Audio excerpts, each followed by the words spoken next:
Shocking revelation of Jerry Yan and Tong Liya 10 years marriage. High white walls swallowed sound. Massive frosted windows allowed natural light to pour in at dawn and vanish by dusk. The only noise was the soft hum of cameras rolling and the occasional scratch of pen on script. Day 1 was poetry. Jerry moved like a conductor in front of the lens. His voice a quiet cascade. Tong Liya sat opposite him, a soft scarf wrapped around her shoulders, her words flowing like silk dipped in memory. Their chemistry, both on screen and off, made the crew forget they were working. Day 2 was war. The air turned brittle by mid-morning. They were filming a reenactment, a scene from their silent years in Japan. Jerry was to walk in after a long shoot, exhausted, only to find Tong Liya asleep on the couch, Lila cradled to her chest. But something about the moment jarred. Tong Liya froze mid-shot. Her lines faltered. She blinked rapidly and whispered, "Stop." The director looked to Jerry. He gave a slight nod, respecting her space. She stepped away from the set, her heels echoing as she exited toward the green room.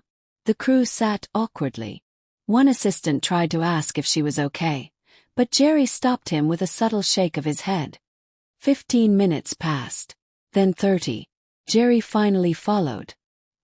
He found her seated on the edge of a velvet couch, head bowed, shoulders trembling, gripping a small necklace in her hands, one he hadn't seen in years. It was a gift he'd given her after Lila's birth. A silver pendant shaped like a teardrop, engraved with 3 letters. JLL. Jerry, Liya, Lila. She spoke without looking at him. "I didn't think this part would be hard." Jerry sat across from her. "I know." "No, you don't." Her eyes lifted, tearful but steady. "You don't remember how quiet it got in Tokyo. How I went days without speaking to anyone but our baby. He stood. You were off filming, flying. But I was there, trying to make milk come in while crying on the bathroom floor." The memory gutted him. Tong Liya continued, voice rising, every sentence sharp and deliberate. "You brought me food, yes. Took photos, yes. But did you see me? Did you see how I disappeared?" Jerry's silence said everything. "I wasn't acting today," she said, "because I never stopped living that part." Back on set, the director debated postponing for the day. But then Jerry returned. Lone. He stood before the camera and said, "Roll." He sat in a plain chair, no lighting tricks, no makeup. "When Liya left for Tokyo, she told me she needed space from fame, from the press. What she didn't say is that she needed space from me." Long pause. "I thought I was supporting her, paying for everything, making sure she was safe. But I never asked how she felt. I just assumed she'd bounce back like she always did." He looked down, voice cracking. "She didn't." The director cut. Crew members sniffled. Even the sound guy wiped his eyes behind the boom mic. But Jerry didn't move. He stared into the camera like it was a time machine. Later that evening, after most of the team had packed up, Tong Liya returned to the studio. The light was soft and orange now, filtering through the window like forgiveness. She found Jerry still in the chair. "Why are you still here?" "I wasn't done apologizing." She sighed, coming closer. "You didn't need to say it on camera." "I did. Because the silence wasn't just yours." She sat beside him. "I don't want to hurt you with this film," she whispered. "But I don't want to lie either." He turned to her, eyes honest. "Then don't. Tell it all. Even the ugly parts. Especially those."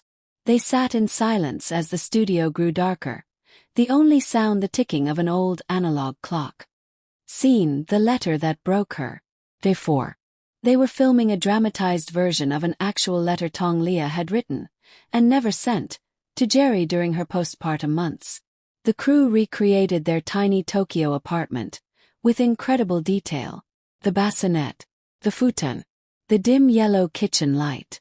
Tong Liya sat at the table, pen in hand, her face bare of makeup, her hair loosely tied. She read, "Dear Jay, today Lila laughed for the first time. You weren't here. I told myself you'd see the next one, but it stung.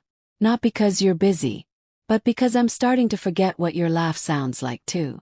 Some nights I dream you're still beside me. And then I wake up to silence and diapers and the guilt of resenting motherhood, even for a second. I hope when you watch this one day, you understand I wasn't angry at you. I was just disappearing. The room fell into silence. Tong Liya didn't cry. She just closed the notebook and looked at the camera. I never sent it, she said. I didn't want him to think I regretted our child. But I was so scared of becoming invisible that I let myself vanish completely. The director whispered, "Cut." No one moved. Scene: a midnight reshoot. Day 6. Midnight. Jerry knocked on Tong Liya's trailer. "I need to film one more thing." She blinked. "Now." He didn't wait for her answer. Back inside the studio, he placed a single prop on the table, a baby monitor. Then, facing the camera, he began. "I remember the night Lila first cried non-stop. I was on a flight back to Tokyo from Bangkok. I landed and rushed home, expecting her to be asleep. But when I opened the door, Leah was sitting on the kitchen floor, Lila in her arms, both of them crying." His voice broke. I froze. I didn't know what to do. I'd been rehearsing lines for a movie where I play a perfect father, and here I was. Useless. He looked off camera where Leah stood watching.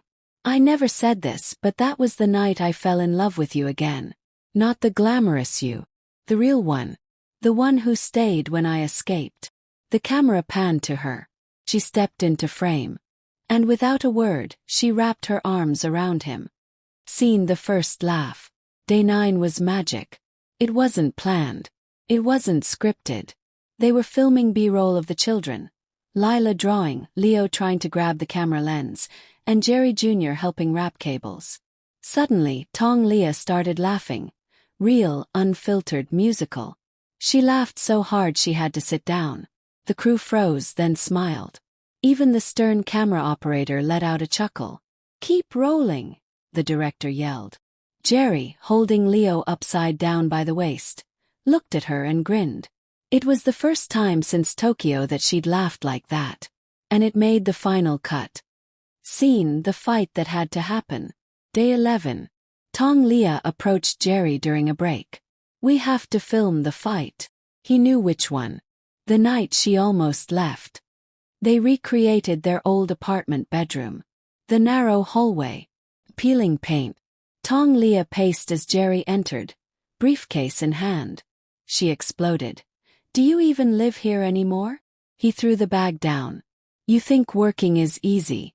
I'm doing this for us." "For us," she shouted. "You missed Lila's fever, my breakdown, and every night I begged you to just stay." "I didn't hear you." "No. You chose not to." Then Jerry whispered the real line. Not from script but memory. "If you want to leave, I won't stop you." She stared at him. Then broke. "I didn't want to leave," she sobbed. "I just wanted you to ask me not to." They held each other in the silence that followed. A silence more powerful than any scream. Closing shot: the mirror room. The soundstage was cold the following morning. Though the crew busied themselves checking wires and balancing lights, everyone walked with a hush, like stepping through emotional wreckage. What happened yesterday between Jerry and Leah had shifted the room. This wasn't just a documentary anymore. This was a reckoning disguised as cinema. And reckoning demands blood. Scene: the breakfast silence. The set was minimal. A low Japanese-style table, soft window light, teacups and silence. The scene was supposed to show a rare breakfast in Tokyo, a peaceful moment from their early parenting days. But as the cameras rolled, Leah's hand trembled reaching for the teapot. The script said she was to pour gently, smile, say, "Thank you for coming home." Instead she put the pot down. Abruptly. "Cut," she said, her voice sharp. "Can we take 5? The director nodded. Jerry didn't move. Leah walked off, pulling the scarf tighter around her shoulders. Jerry followed after a beat, catching up to her near the hallway. "You okay?" he asked. "No," she said plainly. "Because this scene never happened." What do you mean? There was no peaceful breakfast. Not back then. I didn't say thank you. I said nothing at all because I was too busy trying not to cry into Lila's rice cereal. Jerry blinked. I know we're trying to capture the spirit of it, but let's not romanticize our silence, she added, eyes locked on him. Because it was never warm. It was cold. Lonely. She stepped back into the light. Let's tell that story.